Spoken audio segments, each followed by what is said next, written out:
Hello friends, welcome to tidy plus. कैसे हैं आप सभी लोग? आई होप अच्छे होंगे, मस्त होंगे, बढ़िया होंगे और आपकी पढ़ाई बेहतर तरीके से चल रही होगी।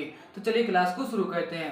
दोस्तों, जैसा कि आपको पता है, यूपीजी के chapter wise MCQ daily 8 AM पर होते हैं, मंडे टू सैटरडे। यह अभी किसी भी कारण से 8 AM पर प्रोवाइड नहीं करा पा रहा हूँ, तो अभी आप एडजस्ट कीजिए। ठीक दोस्तों, चलिए आगे बढ़ते हैं। दोस्तों, जैसा कि आपको पता है, यह क्लास की पीडीएफ आप मेरे टेलीग्राम चैनल से डाउनलोड कर सकते हैं। टेलीग्राम की लिंक वीडियो के डिस्क्रिप्शन में डली है, वहां जाकर आप और सभी क्लासों की भी पीडीएफ प्राप्त कर सकते हैं। और मैं टेलीग्राम पर इंपोर्टेंट क्वेश्चन भी अपलोड करता हूं, तो वहां जाकर आप इंपोर्टेंट क्वेश्चन भी प्राप्त कर सकते हैं।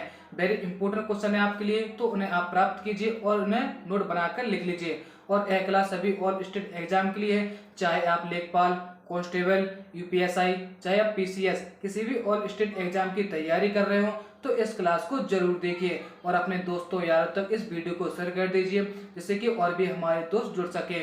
और जो दोस्त अभी मेरे साथ नए जुड़े हैं, चैनल को सब्सक्राइब कर लें और बेल आइकन को प्रेस कर दें, जिससे कि आने वाली वीडियो का नोटिफिकेशन आप तक पहुंच सके। तो चलिए क्लास को शुरू करते बिना देरी के। देखिए, आज का टॉपिक है हमारा प्रमुख झील और ताल और कुंड। वेरी इंपॉर्टेंट टॉपिक है आपके लिए, तो इस क्लास को आप पूरा जरूर देखिए, इसके बिल्कुल ही मत कीजिए। तो चलिए इस क्लास का पहला प्रश्न क्या है देखते हैं। उत्तर प्रदेश की सबसे लंबी नहर कौन सी है? दोस्तों ध्यान से पढ़िए, यह इसका आंसर क्या होगा। आपको चार ऑप्शन दिए गए हैं, बताइए। देखिए, उत्तर प्रदेश की सबसे लंबी नहर कौन सी है, तो इसका आंसर क्या हो जाएगा दोस्तों। देखिए, इसका आंसर हो जाएगा शारदा नहर। तो चलिए आगे बढ़ते हैं। दोस्तों, आज का टारगेट है 1000 लाइक करने का। आपका टारगेट है 1000 लाइक करवाने का, और मेरा टारगेट है आपका सिलेबस कंप्लीट करवाने का। और दोस्तों, मैं आपकी क्लास 5 तारीख से 2 और क्लासेस स्टार्ट कर रहा हूँ। वह क्लासें हिंदी और इम्पोर्टेंट जीके जीएस की मैं टॉपिक वाइज कराऊंगा। इंपोर्टेंट क्लास होंगी आपके लिए, तो आप रेडी रहिए। ठीक दोस्तों, चलिए आगे बढ़ते हैं। उत्तर प्रदेश की पेयजल परियोजना बताइए कौन सी है। शारदा सहायक नहर, ज्ञानपुर पंप नहर, गोकुल बैराज नहर या पथराई बांध। तो क्वेश्चन 2 का आंसर क्या हो जाएगा? सोच समझ के इसका सही उत्तर बताइए। दोस्तों ध्यान से बताइए, इसका आंसर क्या हो जाएगा। तो इसका आंसर हो जाएगा गोकुल बैराज नहर। तो चलिए आगे बढ़ते हैं। अगला प्रश्न क्या है? हैनी कुंड परियोजना किस नदी पर है? हैनी कुंड परियोजना किस नदी पर है? गंगा, सरयू, यमुना या रामगंगा। तो इसका आंसर क्या हो जाएगा? इसका आंसर हो जाएगा यमुना। चलिए आगे बढ़ते हैं। अगला प्रश्न क्या है? माता टीला परियोजना है, बताइए। माता टीला परियोजना किस नदी पर है? बेतवा या गोदावरी या कृष्णा या पेरियार। तो इसका आंसर क्या हो जाएगा? देखिए, इसका आंसर क्या हो जाएगा दोस्तों? इसका आंसर हो जाएगा बेतवा नदी पर। चलिए आगे बढ़ते हैं। अगला प्रश्न क्या है? कोई एक गलत बताइए इनमें से। दोस्तों, आपको एक गलत है, इनमें से आपको एक गलत बताना है। इनमें से क्या होगा? देखिए, राजघाट बांध, यमुना। देखिए, नहीं है, यह गलत है। तो पहला ही हमें ऑप्शन दिख गया है। इसका आंसर क्या हो जाएगा? राजघाट बांध, यानी ए ऑप्शन। चलिए आगे बढ़ते हैं। और आपको पता है रानी लक्ष्मीबाई बांध कहाँ पर है? बेतवा नदी पर। और रहंद बांध कहाँ पर है? रहंद पर। और माता टीला बांध कहाँ पर है? बेतवा पर। चलिए आगे बढ़ते हैं। अगला प्रश्न क्या है? फुलहर झील भारत के किस राज्य में है? वेरी इंपोर्टेंट क्वेश्चन है, इसे आप नोट बनाकर लिख लीजिए। ठीक दोस्तों, और सभी प्रश्नों को भी आप नोट बनाकर लिख लीजिए। वेरी इंपोर्टेंट एक क्लास होने वाली है, और वेरी इंपोर्टेंट क्वेश्चन मैं इस क्लास में डिस्कस कर रहा हूँ। बताइए क्वेश्चन 6 का आंसर क्या होगा। मध्य प्रदेश, उत्तर प्रदेश, बिहार या उत्तराखंड। बताइए क्वेश्चन 6 का आंसर क्या होगा। देखिए, इसका आंसर हो जाएगा डी, फुलहर झील भारत के किस राज्य में है? उत्तर प्रदेश में। चलिए आगे बढ़ते हैं। 110 मीटर ऊंचा बिहार जलप्रपात किस नदी पर है? रेहंद, टॉन्स, बेतवा या सोन। तो क्वेश्चन 2 का आंसर क्या हो जाएगा? टॉन्स नदी पर। चलिए आगे बढ़ते हैं। अगला प्रश्न क्या है? देखिए, क्वेश्चन 8 क्या कह रहा है? यूपी का सबसे ऊंचा बांध कौन सा है? यूपी का सबसे ऊंचा बांध कौन सा है? माता टीला, मेजा, रेहंद या रामगंगा। देखिए, इसका आंसर क्या हो जाएगा दोस्तों? रामगंगा। चलिए आगे बढ़ते हैं। अगला प्रश्न क्या है? देखिए, क्वेश्चन 9, निम्न में से कौन सी नदी बृहघाट नामक स्थान पर कर्णाली नदी से मिलती है और घाघरा नदी पर जाती है बन जाती है? देखिए फिर से पढ़ता हूँ, सुनिए ध्यान से। निम्न में से कौन नदी बृहघाट नामक स्थान पर कर्णाली नदी से मिलती है और घाघरा नदी बन जाती है? बताइए वह नदी कौन सी है? राप्ती है या शारदा या गंडक या सरयू? तो क्वेश्चन 9 का आंसर क्या हो जाएगा? तो इसका आंसर हो जाएगा शारदा, यानी शारदा नदी। चलिए आगे बढ़ते हैं। अगला प्रश्न क्या है दोस्तों? अगर आपको वीडियो अच्छी लग रही हो तो लाइक जरूर करते रहिए। गोविंद बल्लभ पंत सागर स्थित है, बताइए कहाँ पर है? गोविंद बल्लभ पंत सागर स्थित है बुलंदशहर या ललितपुर या मिर्जापुर या सोनभद्र? तो दोस्तों सोच समझ के इसका सही उत्तर बताइए, क्या हो जाएगा?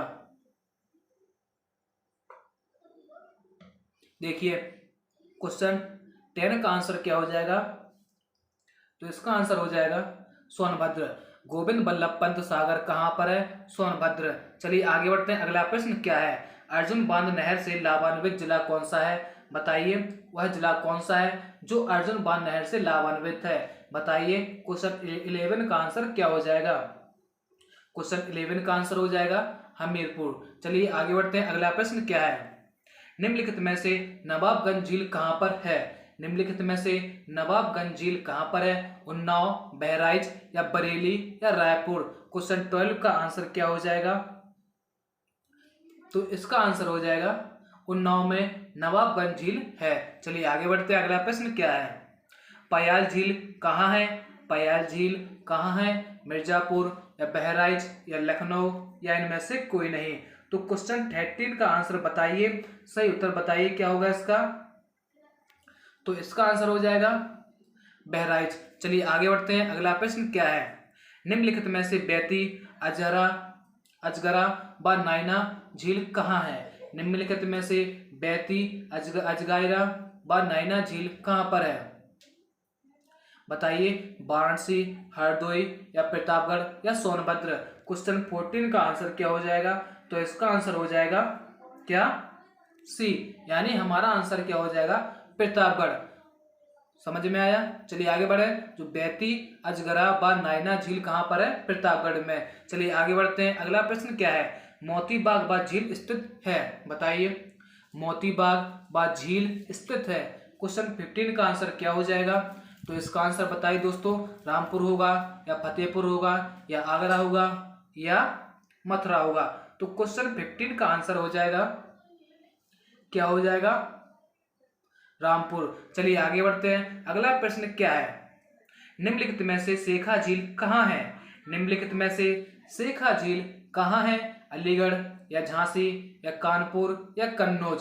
दोस्तों तुरंत प्रभाव से इसका सही उत्तर बताइए। अगर दोस्तों आपको वीडियो अच्छी लग रही हो तो लाइक जरूर करते रहिए और वीडियो को शेयर भी करते रहिए और चैनल को भी सब्सक्राइब करते रहिए। चलिए बताइए क्वेश्चन 16 का आंसर क्या हो जाएगा? तो इसका आंसर हो जाएगा ए, अलीगढ़। नेक्स्ट प्रश्न, अलवरा झील डॉट डॉट डॉट कहाँ है? अलवरा झील कहाँ पर है? वाराणसी या सुल्तानपुर या कौशाम्बी या सब सभी, यानी उपरोक्त सभी? तो क्वेश्चन 17 का आंसर क्या हो जाएगा? तो इसका आंसर हो जाएगा कौशाम्बी। चलिए आगे बढ़ते हैं। निम्नलिखित में से औधी ताल कहाँ है? औधी ताल कहाँ पर है? आपको दोस्तों 4 ऑप्शन दिए गए हैं, इनमें से एक सही उत्तर होगा। वाराणसी, सुल्तानपुर या महोबा या सीतापुर? तो इसका आंसर क्या हो जाएगा? देखिए इसका आंसर हो जाएगा वाराणसी। चलिए आगे बढ़ते हैं। अगला प्रश्न क्या है दोस्तों? सिर्फ 7 प्रश्न और बाकी हैं, जल्दी से बताइए। क्वेश्चन 19 का आंसर क्या होगा? राजा का बांध कहाँ है? राजा का बांध कहाँ है? फैजाबाद, सुल्तानपुर, एटावा या कौशाम्बी? तो क्वेश्चन 19 का आंसर क्या हो जाएगा? तो इसका आंसर हो जाएगा सुल्तानपुर। जो राजा का बांध है कहाँ पर है? सुल्तानपुर, ध्यान रखिए। चलिए आगे बढ़ते हैं। बरुआ सागर, भसने जलाशय, लक्ष्मी ताल कहाँ पर है? क्वेश्चन 20 को ध्यान से पढ़िए दोस्तों और सोच समझ के इसका सही उत्तर बताइए, क्या हो जाएगा? बरुआ सागर, भसने जलाशय, लक्ष्मी ताल कहाँ है? झांसी में या पीलीभीत में या सीतापुर में या कन्नौज में? तो इसका आंसर क्या हो जाएगा? क्वेश्चन 20 का आंसर हो जाएगा क्या? 20 का आंसर हो जाएगा झांसी। चलिए आगे बढ़ते हैं। अगला प्रश्न क्या है? देखिए 21 क्या है? दहर झील, जो दहर झील है यह कहाँ पर है? सीतापुर में या मथुरा में या पीलीभीत में या हरदोई में? तो क्वेश्चन 21 का आंसर क्या हो जाएगा? देखिए, तो क्वेश्चन 21 का आंसर हो जाएगा हरदोई। चलिए आगे बढ़े, देखते हैं अगला प्रश्न क्या है। निम्नलिखित में से देवरिया ताल कहाँ पर है? जो देवरिया ताल है यह कहाँ पर है? बताइए दोस्तों, आपको 4 ऑप्शन दिए गए हैं, तुरंत प्रभाव से इसका सही उत्तर बताइए 22 का। बताइए, आगरा होगा या वाराणसी होगा या फतेहपुर होगा या कन्नौज होगा? देखिए, क्वेश्चन 22 का आंसर क्या हो जाएगा? कन्नौज। जो देवरिया ताल कहाँ पर है? कन्नौज। चलिए आगे बढ़ते हैं, अगला प्रश्न क्या है। भीखा झील कहाँ पर है? भीखा झील कहाँ पर है? यह इटावा में है या लखनऊ में है या मथुरा में है या मिर्जापुर में है? दोस्तों जल्दी से बताइए, क्वेश्चन 23 का आंसर क्या हो जाएगा? तो 23 का आंसर हो जाएगा इटावा। जो भीखा झील कहाँ पर है? इटावा में। चलिए आगे बढ़ते हैं, अगला प्रश्न क्या है। देखिए दोस्तों, क्वेश्चन 24 है, गलत चुनिए। इनमें से दोस्तों आपको 4 ऑप्शनों में से एक गलत दिया गया है, कौन सा है आप देख के इसका कमेंट करिए क्या होगा। देखिए, इसका क्या उत्तर हो जाएगा? 24 का क्या होगा उत्तर? मुराय ताल फतेहपुर या दरबन झील फैजाबाद या मदन सागर महोबा या फुलहर झील हरदोई? बताइए, तो इसका आंसर हो जाएगा 24 का आंसर हो जाएगा क्या? फुलहर झील। यह झील पीलीभीत में है, पीलीभीत में। चलिए आगे बढ़ते हैं। ठीक दोस्तों, चलिए अगला प्रश्न क्या है। देखिए, इस क्लास का अंतिम प्रश्न को ध्यान से पढ़िए और सोच समझ के इसका सही उत्तर बताइए क्या हो जाएगा। सीता कुंड, भरत कुंड, राधा कुंड और श्याम कुंड, गोविंद कुंड, मानसी कुंड, यह सब कहाँ पर है? दोस्तों मैं आपको बता दूं, अगर आपके एग्जाम में इससे कुंडों से संबंधित प्रश्न आ जाए तो आप आसानी से इसका उत्तर क्या लगाएंगे मैं बता दूंगा। देखिए क्वेश्चन 25 का पहले आंसर बताइए, फिर मैं बताऊंगा इसकी ट्रिक क्या होगी। देखिए, इसका मथुरा होगा या वृंदावन होगा या अयोध्या होगा या इनमें से कोई नहीं। तो दोस्तों इसका आंसर क्या हो जाएगा? मथुरा। देखिए दोस्तों, ट्रिक सुनिए, जहां भी आपको कुंड लगा जाए या जैसे सीता कुंड या भरत कुंड या राधा कुंड या कोई भी कुंड आ जाए तो आप आसानी से आपको 4 ऑप्शन दिए जाएंगे, आप उनमें से मथुरा लगाना। ठीक दोस्तों, चलिए दोस्तों, अगर आपको वीडियो अच्छी लगी हो तो लाइक जरूर कीजिए और मुझे कमेंट करके बताइए वीडियो कैसी लगी है। Thanks for watching, bye.